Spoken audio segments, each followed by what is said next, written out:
हावेरी जिले के शिक गांव के करीब तड़स क्रॉस के पास कौमी शाहराह पर बुध के रोज एक खौफनाक हादसा पेश आया जिसमें एक ही खानदान के 4 अफराद जान की बाजी हार गए।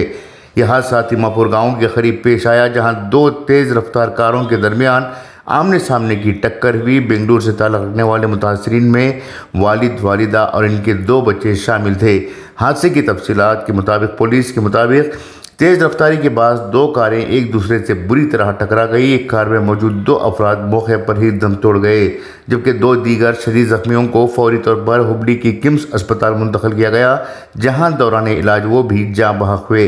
हादसे के नतीजे में दूसरी कार के ड्राइवर और दीगर अफराद को मामूली चोटें आई हैं।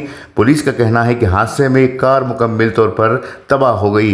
मुतासरीन की शनाख्त बेंगलुरु के 59 साला चंद्रम्मा, इनकी बेटी मीना दावणगेरे जिले के हरिहर की रिहाइश थी। कार ड्राइवर महेश कुमार 41 और हरिहर के 11 साला धनवीर शामिल हैं। हादसे की तहकीकात जारी हैं, जबकि पुलिस ने अवाम से अपील की है कि वह कौमी शाहराहों पर मोहतात ड्राइविंग करें। गौरतलब बात है कि गुज़िश्ता हफ्ते ही बेंगलुरु के नेलमंगला में भी एक हादसा पेश आया था, जिसमें एक ही खानदान के 6 अफराद जाँ बहक हुए थे। Bureau report, Inquilab news, Haveri.